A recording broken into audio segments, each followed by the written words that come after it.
Ukweli kuhusu mbinguni, mahali ambapo watu wema huelekea baada ya kufa. Kulingana na baadhi ya dini, ndio mahali kamusi inapopata fafanuzi hii. Fafanuzi nyingine inazozitoa ni pamoja na hali ya kiroho, ushirika wa milele na Mungu, na mahali au hali ya furaha ya ajabu. Uchunguzi umefanyika na ukiangalia kwa nchi kama ya Marekani, watu 89% wanaamini kwamba mbingu ipo. Na kwa kuwa au kulingana na familia ya Kikristo, watu wengi tumekuwa tukisikia habari ya mbinguni, na katika maisha yangu yote hii habari imekuwa si mpya. Na wakati mwingine huwa tunaimba wimbo, mbinguni ni mahali pa ajabu sana, kumejaa utukufu na neema, na nataka kuona uso wa Mwokozi. Wimbo tunaimba kila wakati, mbinguni ni mahali pa ajabu sana. Mbinguni ni mahali ambako Wakristo hupenda kupafikiria. Ni mahali ambapo wana ndoto za kwenda. Wakristo hupenda kuzungumzia habari za mbinguni, na ni kwa kweli ni moja kati ya vichekesho katika maisha. Watu wanataka kwenda mbinguni. Kabla ya kwenda mbali zaidi kwenye somo hili, ningependa kusimama hapa na kujibu swali. Je, mbinguni ni mahali halisi? Labda unaiangalia video hii na pengine unafikiri mimi siamini uwepo wa mbinguni. Si lolote wala mimi sina shaka katika hili. Niruhusu nikueleze kwamba ndio, mbinguni ni mahali halisi. Je, nimelijuaje hilo? Vyema, si kwa sababu ya uzoefu binafsi, sijawahi kufika huko. Imani ya mtu kuhusu uwepo wa mbinguni inategemea kwanza kwenye uthibitisho wa uwepo wa Mungu, na pili, kutokuwepo kwa makosa katika Biblia. Ingawa si kusudi la video hii, hoja inaweza kuwa na mashiko na mantiki kuthibitisha uwepo wa Mungu, na uthibitisho wa kutokuwepo au kuwepo kwa makosa kwenye Biblia ni wa kutosha. Kama unatilia shaka uwepo wa Mungu au wa mbinguni, ningekushauri uanze katika hoja hizi mbili.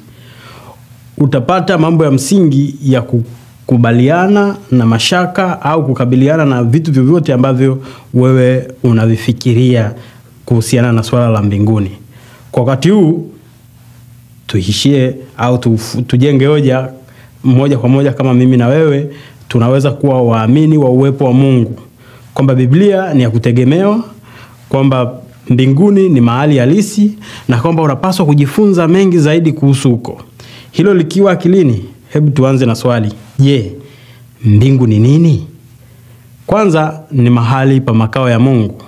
Ukisoma kitabu cha Maombolezo sura ya 3 mstari wa 41 inasema, na tumuinulie Mungu aliye mbinguni mioyo yetu na mikono. Kwa hakika ni makao ya uungu, Mungu Baba, Yesu Kristo Mwana na Mungu Roho Mtakatifu. Waraka wa kwanza wa Yohana sura ya 5 mstari wa 7 inasema, kwa maana wako watatu washuhudiao mbinguni, Baba na Neno na Roho Mtakatifu, na watatu hawa ni mmoja. Pili, mbinguni ni mahali ambako wenye haki watakaa milele. Ukisoma Mathayo sura ya 25 mstari wa 34, kisha mfalme atawaambia wale waliokuwa mkono wake wa kuume, njoni mliobarikiwa na Baba yangu, urithini ufalme mliowekewa tayari tangu kuumbwa ulimwengu. Mstari huu pia unataja kwamba kuna maandalizi maalum ambayo yanaendelea mbinguni ili kuandalia wana waaminifu wa Mungu. Katika Yohana sura ya 14 mstari wa 2, Yesu alisema, nyumbani mwa Baba yangu mna makao mengi. Kama sivyo nisingaliwaambia, maana naenda niwaandalie mahali. Basi mimi nikienda na kuwako mahali, nitakuja tena niwakaribishe kwangu, ili nilipo mimi ninyi mwepo. Lakini jambo la tatu, mbinguni ni sehemu ambapo malaika hukaa.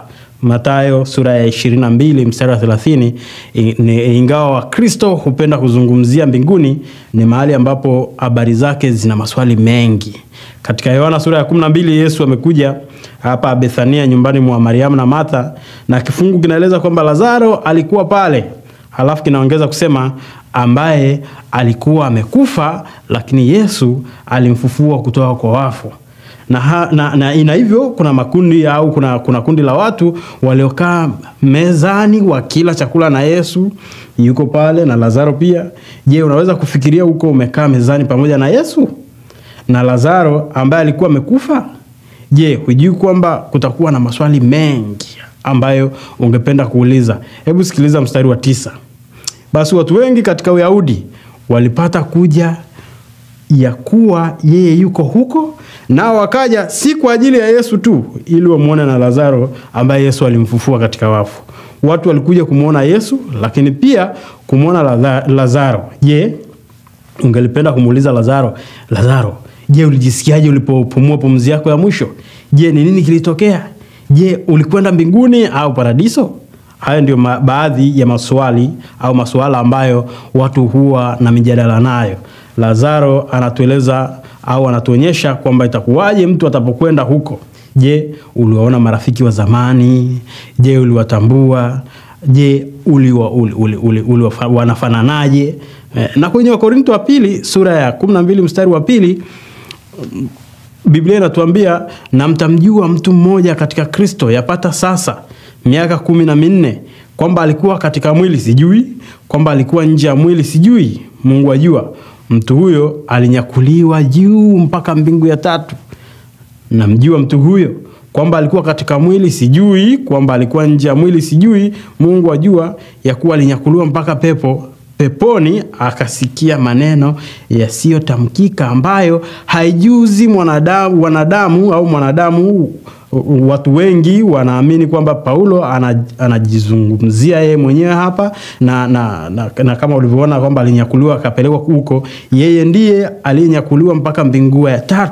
Wengi wanaamini kwamba anazungumzia katika tukio lililotokea katika Matendo ya Mitume sura ya 14, wakati Wayahudi walipokuwa wakimpiga na kumburuta nje ya mji kwa mawe, na akaenda kwenye mbingu ya 3.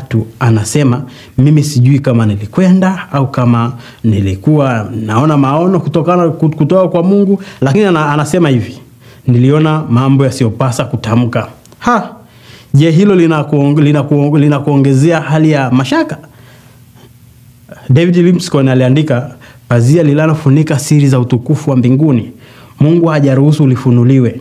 Inatosha kwamba tunajua kuwa katika ulimwengu huu watakatifu watapata furaha kamili na baraka kamili, wakimfurahia Mungu kwa hakika milele. Hivyo inatosha kusema kuna mambo mengi kuhusu mbinguni ambayo hatuyajui, lakini tunachotaka kufanya kwa dakika hizi kadhaa zijazo ni kujibu baadhi ya maswali kuhusu mbinguni kwa kutegemea kile Biblia inachotambua kuhusu hii sehemu.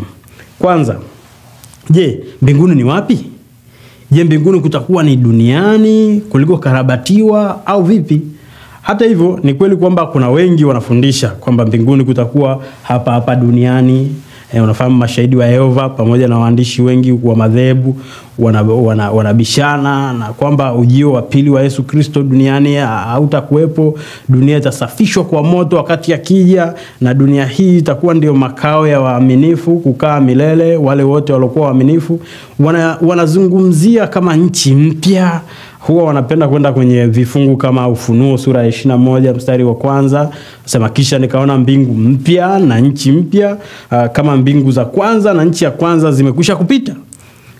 Na hoja zao kimsingi ni kwamba Mungu ataichoma moto nchi ya kale na kuiumba kwa mara nyingine kama paradiso, na watatumia vifungu kama Mathayo sura ya 5, wenye upole watarithi nchi. Lakini wanakosea katika hili. Mbinguni hapatakuwa katika dunia hii. Tunaweza kutoa vifungu vingi, lakini kwa ajili ya muda angalia Yohana sura ya 14 mstari wa 2, nyumbani mwa Baba yangu mna makao mengi, kama sivyo nisingaliwaambia, maana naenda kuandalia mahali. Basi mimi nikienda na kuandalia mahali, nitakuja tena niwakaribishe kwangu, ili nilipo mimi ninyi muwepo. Yesu anaelezea mbinguni kuwa ni mahali ambapo yeye anakwenda, si hapa, na ni mahali ambapo atatupeleka na sisi. Kwenye Mathayo sura ya 6 mstari wa 10, Yesu aliwaambia wanafunzi wake kusali kwamba mapenzi ya Mungu yatimizwe hapa duniani kama yanavyotimizwa huko mbinguni.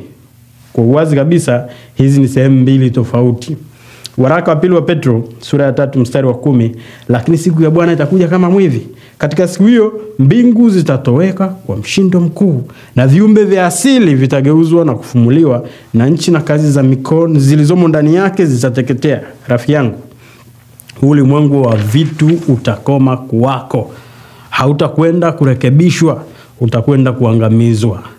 Ni jambo la kushangaza kwamba watu wanaoliamini fundisho hili wanaifanya dunia, kwamba dunia inafanywa kuwa mpya kama kutakuwa na kifungu hiki au kingine chenye uthibitisho, lakini ni la kuvutia kwamba hakisemi lolote kuhusu kuikarabati dunia. Kinachosisitiza tu ni kwamba dunia haitakuwepo. Mashahidi wa Yehova wanakosea katika hili. Hivyo mbinguni ni wapi? Vyema, mbinguni ni sehemu Yesu alisema ninakwenda kuwaandalia makao. Lakini ni sehemu ya kimwili? Hapana, si sehemu ya kimwili. Matendo ya Mitume sura ya 17 mstari wa 24, Biblia inasema kwamba Mungu hakai kwenye hema zilizojengwa kwa mikono ya wanadamu. Yohana sura ya 4 mstari wa 24 inasema kwamba Mungu ni roho. Wakorintho wa kwanza sura ya 15 mstari wa 20 inasema kwamba mwili na damu haviwezi kurithi ufalme wa Mungu. Unaona? Mbinguni si sehemu ya kimwili, ni sehemu ya kiroho. Na hivyo tunapojaribu kujibu swali, je, mwelekeo au anwani ya mbinguni, au unapomwelekeza mtu mwelekeo wa mbinguni ni upi, hatuwezi kupata jibu katika hilo. Je, ni nani atakuwa mbinguni? Kuna vifungu vingi sana tunavyoweza kuviendea ili kujibu swali hili. Hebu ngoja nitumie kimoja kwa sasa. Wathesalonike wa pili sura ya 1 mstari wa 7 mpaka wa 9. Na kutakuwa kuwalipa ninyi mtesao raha pamoja na sisi wakati wa kufunuliwa kwake Bwana wetu Yesu Kristo kutoka mbinguni pamoja na malaika wa uweza wake katika mwali wa moto, huku akiwalipa kisasi wao wasiomjua Mungu na wao wasioitii injili ya Bwana wetu Yesu, watakaoadhibiwa kwa maangamizi ya milele, kutengwa na uso wa Bwana na utukufu wa nguvu zake. Tunajifunza kutoka katika kifungu hiki kwamba wale ambao wataitii injili watakwenda kwenye sehemu ya faraja na pumziko la mbinguni. Wale ambao hawataitii injili watapata maangamizi ya milele. Mtu anaitii injili kwa kusikia, kuamini, kutubu dhambi zake, kukiri imani yake kwa Kristo, alafu akabatizwa ndani ya Kristo kwa ajili ya ondoleo la dhambi zake.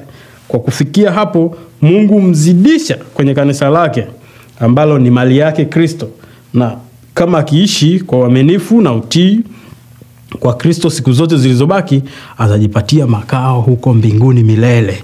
Wale ambao